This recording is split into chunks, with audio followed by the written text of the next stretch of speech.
It's like they've really exploited everything that makes us human, right? When I was growing Yeah. up, we had social exclusion, we had FOMO, we had social comparison, right?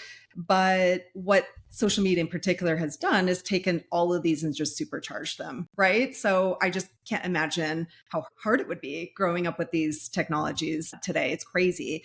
And then the last thing I'll say, because you talked about the intermittent reinforcement and the variable reward structures and kind of those techniques. I'm old enough to remember, and I've been working in social media since 2007 when it was a chronological grid feed. There was stopping points, right? So you'd see all the posts from your friends. That was it. There was no companies, there was no ads, there was nothing else.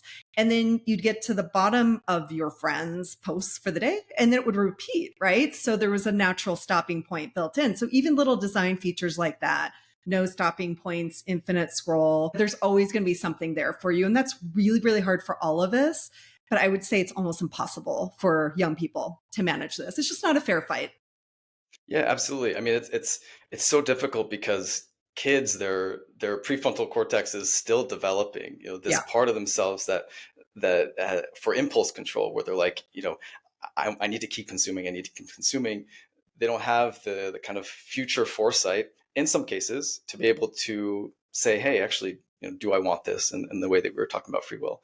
But yeah, there are a lot of kids who are waking up to this actually, and maybe Sure. their prefrontal cortexes are developing much faster than we think, which is, hopefully something that we can look forward to.